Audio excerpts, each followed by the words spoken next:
এই যে বিলটার কথা আমরা বলছি, যেটাকে সহজ ভাষায় বলা হচ্ছে গুন্ডা দমন বিল, যদিও তার একটা বড়সড় নাম রয়েছে। এবার এই যে বিলটা, এই বিলটার নামের মধ্যেই কিন্তু পরিষ্কার যে এই বিলটার মধ্যে দিয়ে আসলে কাদের জন্য করা হচ্ছে, বা কেউ যদি অসামাজিক কাজ করে তার বিরুদ্ধের ব্যবস্থা, এই সমস্ত কিছু নিয়ে আমরা আলোচনা করছি। আমাদের সঙ্গে রয়েছেন বিশিষ্ট আইনজীবী শেখ সালিম রহমান। আপনাকে আরও একবার স্বাগত জানাবো আজ তাক বাংলায়।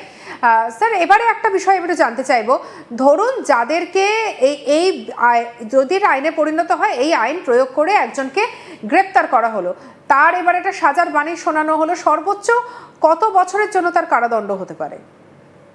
না, এইটাতে মানে আলাদা করে পানিশমেন্টের জায়গাটাতে মানে কোনো পেনাল অফেন্সের অ্যাক্ট নয় এটা।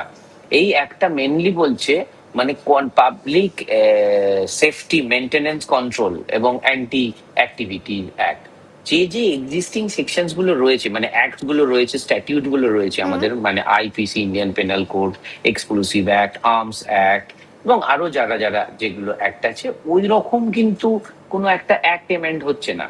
এখানে মেনলি বলা হচ্ছে ওই সমস্ত অ্যাক্টে যদি কেউ আসামি হয়, মানে কেউ অ্যাকিউজড হয়, বা কারোর বিরুদ্ধে চার্জশিট হয়ে থাকে, বা কারো এগেনস্টে কগনিজেন্স নেওয়া হয়ে থাকে, তাহলে সেই অ্যাকিউজদের, সেই মানুষদের কিভাবে ডিল করা হবে এবং তাদেরকে প্রিভেন্টিভ কাস্টাডিতে রাখা যেতে পারে, ওই চ্যাপ্টারটা নিয়ে এটা ডিসকাস। এরকম কোনো কিছু থাকছে না এখানে যে এই ঘটনাটা ঘটলে তাকে এই পাবলিক সেফটি অ্যাক্টে তাকে সেকশন দেওয়া হবে, পেনাল সেকশন। হয়তো একটু জিনিসটা জটিল, মানে একজন ধরুন দুটো বা তিনটে চুরি করেছে বা পাবলিক ল অ্যান্ড অর্ডার ব্রিচ করেছে, তাহলে কিন্তু সে আইপিসির মামলাতে অলরেডি আগে তার এগেনস্টে এফআইআর হয়ে আছে, তার জন্য এখানে আর কোনো আলাদা করে সেকশন থাকছে না।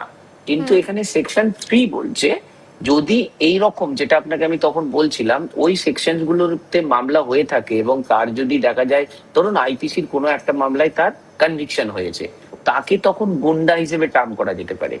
বা 3খানা ক্রিমিনাল মামলায় চার্জশিট হয়েছে, বা 111 বিএনএস এ তার বিরুদ্ধে চার্জশিট করা হয়েছে এবং কগনিজেন্স নিয়েছে, তখন তাকে সেকশন 3, এই যে West Bengal public safety and control of anti social activity bill 2026 A section 3 তে তাকে তখন টার্ম করবে, করে তখন তাকে কিন্তু 15 ডেজ ডিটেন করা যেতে পারে। বেশ।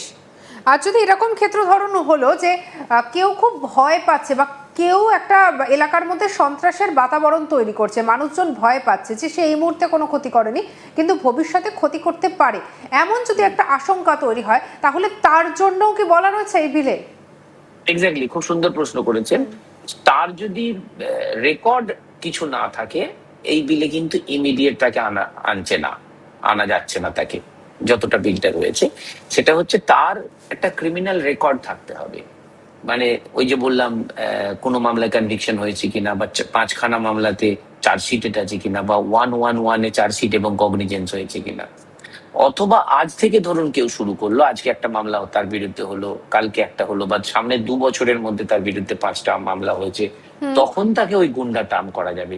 কিন্তু আজকেই এই বিলটি এসে ধরুন সোমবার এটা অ্যাক্ট হয়ে গেল, পাস হয়ে গেল বিধানসভা থেকে, তার মানে মঙ্গলবার কেউ যদি একজন ধরুন চুরি করে বা কোনো অ্যান্টি সোশ্যাল অ্যাক্টিভিটি করে, খুন করে, যা কোনো করে, তাকে কিন্তু এই বিলের আন্ডারে এক্ষুনি আনা যাচ্ছে না। হ্যাঁ, একটা কথা একটু বলা যেতে পারে, হ্যাবিচুয়াল অফেন্ডারদের জন্য বা যারা কন্টিনিউয়াস অফেন্স করে যায়, তাদেরকে প্রিভেন্ট করার জন্য এই বিলটা মেনলি। বেশ।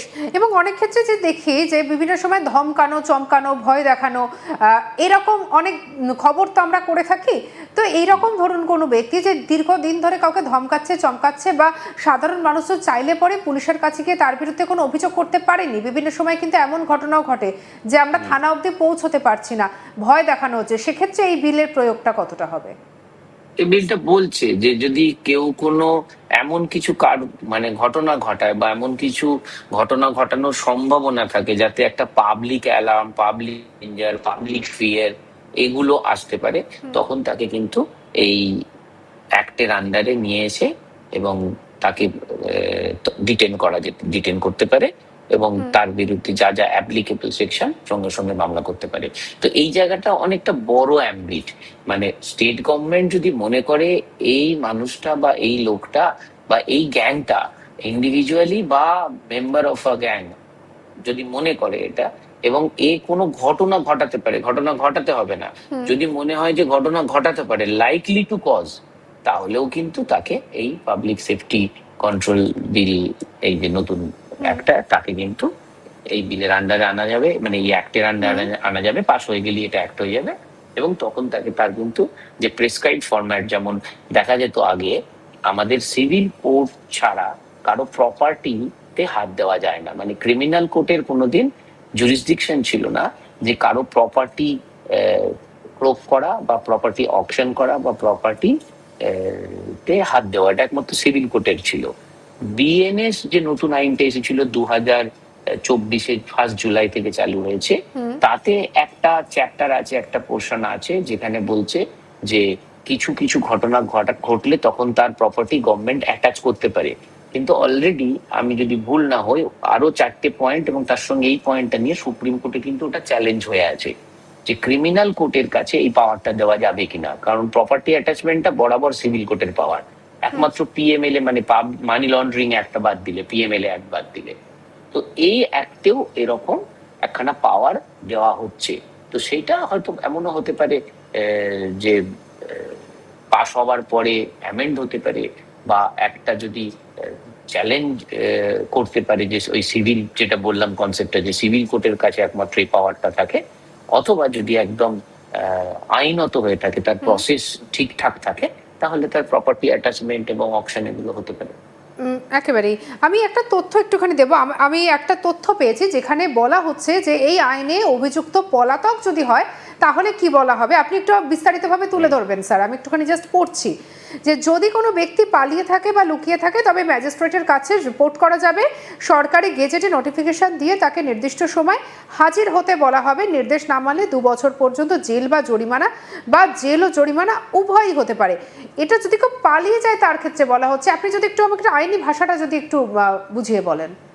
দেখুন, একে বলে proclaimed offender. Proclaimed offender already আছে, মানে একটু সোজাভাবে বোঝানোর চেষ্টা করি। ধরুন একজন মার্ডার কেসের আসামি, তাকে খুঁজে পাওয়া যাচ্ছে না, তার এগেনস্টে ওয়ারেন্ট হবে, ততদূর ওই একটা মামলাতেই সে কিন্তু আসামি। কিন্তু যেই তার এগেনস্টে প্রোক্লেমড হবে, ওয়ারেন্টের পর প্রোক্লামেশন হয়, তারপর অ্যাটাচমেন্ট বা যা প্রসিডিওর গুলো আছে, যেই প্রোক্লেমড অফেন্ডার হিসেবে ট্রিট হবে, তখন কিন্তু প্রোক্লামেশনের জন্য তার বিরুদ্ধে আর একটা মামলা শুরু হয়ে যায়। এই আইনটা ওটাকেই সাপোর্ট করে, বলছে যেই প্রোক্লেমড অফেন্ডার, মানে যে পালিয়ে যাচ্ছে, অ্যাবসকন্ডিং করছে, তাকে যখন ধরা হবে, তখন কিন্তু তার যে ওই যে প্রোক্লেমড অফেন্ডার হিসেবে যে কেসটা শুরু হবে, তার 2 বছরের পানিশমেন্ট। এটা কিন্তু আইপিসি মানে সিআরপিসি এবং পরে বিএনএস, মানে আগের একটা আইপিসি সিআরপিসি এবং পরে বিএনএস এবং বিএনএসএস, এগুলোতে কিন্তু প্রোক্লেমড অফেন্ডার হিসেবে যে সে আর একটা দোষ করে ফেললো, পালিয়ে যাওয়াটা, লম্বা সময় পালিয়ে গেলে প্রোক্লেমড হলে এবং প্রোক্লেমড অফেন্ডার হিসেবে ট্রিট করা হয়,